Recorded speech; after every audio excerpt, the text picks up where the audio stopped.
En deux mots, un crédit carbone, c'est bêtement un certificat qui prouve qu'on n'a pas émis ou qu'on a capturé du CO2 de l'atmosphère. Et du coup, a été mis en place un marché volontaire du carbone pour que les entreprises qui veulent contribuer favorablement justement à la réduction des émissions de CO2 puissent en fait financer ces projets et derrière avoir une preuve tangible de la réalité de leur projet. Souvent, on fait un peu l'amalgame entre les quotas carbone qui sont sur le marché réglementé avec les entreprises qui se partagent, disons, un nombre d'émissions et ils se partagent le gâteau. C'est souvent perçu comme un droit à polluer.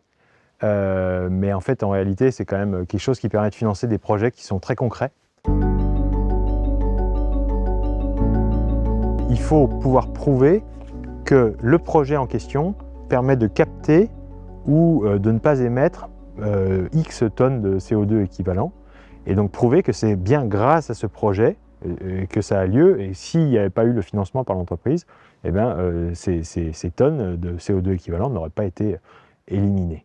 La deuxième chose, c'est qu'il faut s'assurer de la permanence des crédits carbone, c'est-à-dire qu'en fait, on ne peut pas se permettre juste d'avoir un arbre qui pousse et puis derrière, on le coupe et bon, bah, tant pis.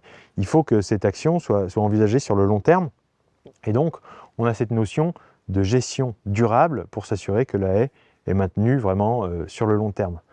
Ensuite, on a un critère de mesurabilité, vérifiabilité, c'est-à-dire qu'on va s'assurer que toutes ces captations carbone qu'on va venir traduire sur des certificats, en fait, sont vérifiables. C'est qu'on est capable d'aller sur le terrain, de voir la tangibilité du projet et de mesurer éventuellement le volume de biomasse, de pouvoir faire des analyses de sol pour voir la densité de carbone, de matière organique. Et donc, une fois qu'on a pu prouver ça, on est capable donc de dire, OK, grâce à notre projet, on a pu réduire les émissions de tant de tonnes.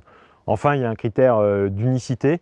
L'unicité, c'est s'assurer qu'en fait, un seul crédit carbone n'est revendiqué qu'une fois par un financeur. Ça, c'est plus un problème comptable, mais qui en fait est garanti par l'utilisation de labels. Un label qui est assez courant en France, c'est le label bas carbone. Et donc, en fait, le label bas carbone vient vérifier, entre guillemets, garantir la réalité de ces émissions carbone. L'avantage des haies, au-delà de toutes les fonctions écosystémiques que ça peut avoir pour la biodiversité, pour les réseaux mycorhiziens, on peut créer justement des corridors écologiques, etc. Ça a aussi un effet en faveur du climat et du CO2. Par deux biais, en fait. C'est déjà parce que les arbres, de par leur croissance, par photosynthèse, vont capter du CO2. Et aussi parce que ça va aussi permettre de limiter la dégradation des sols. Par exemple, les feuilles qui tombent, ça fait de la matière organique qui va venir enrichir le sol aussi en carbone, etc. Et donc, ça va avoir un effet bénéfique et permettre en fait de venir capturer et stocker durablement ce carbone, à condition évidemment qu'elle soit bien gérée, parce que l'idée, c'est vraiment de se positionner dans une logique long terme et de se dire qu'on va les créer et les maintenir et s'assurer que c'est un projet qui soit pérenne. Donc, quand on monte un projet carbone, voir ça comme un co-bénéfice qu'on peut valoriser et qui peut nous permettre d'obtenir un financement, mais ne pas oublier tous les autres impacts que ça peut avoir et raisonner vraiment au global. Il ne faut pas raisonner uniquement en carbone, parce que si on raisonne uniquement en termes de carbone, on pourrait être tenté de choisir des essences, de choisir des méthodes de gestion, etc. pour optimiser, maximiser le nombre de tonnes de CO2, donc le nombre de crédits, on baisse les coûts, c'est plus facile à vendre, etc. Mais ça, ce serait une grosse erreur, parce que du coup, on tendrait vers une haie par exemple, avec une seule essence. En fait, la biodiversité, c'est vraiment, il faut créer, pour la favoriser, il faut créer des écosystèmes qui soient justement très variés, avec des essences différentes, des arbres d'âge différents. Donc on peut avoir une haie d'un côté, un petit bosquet de l'autre, une prairie par là, etc. Le fait juste de mettre en place un plan de gestion va nous permettre donc de prouver qu'on a une action qui va venir améliorer la résilience de la haie.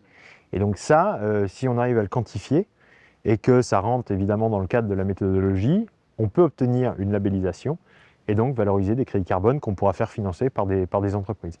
Et donc en fait, par des pratiques qu'on maîtrise déjà, on peut activer en fait ce levier de financement.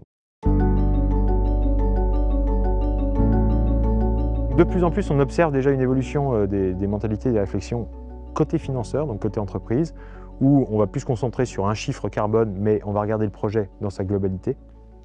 Et deuxièmement, côté exploitant agricole. J'ai le sentiment qu'on raisonne de moins en moins en termes d'optimisation des rendements, mais de plus en plus de, comment dire, sécurisation d'une année. C'est-à-dire qu'on peut-être on va faire des années qui sont moins bonnes, mais on les fera peut-être plus souvent. Et je pense que là, il y a vraiment un truc à faire parce qu'on a ces deux mondes, entre guillemets, qui peuvent converger dans une seule et même direction. C'est-à-dire entre la prise de conscience que les projets carbone, c'est pas que de la compta, c'est aussi des projets terrain.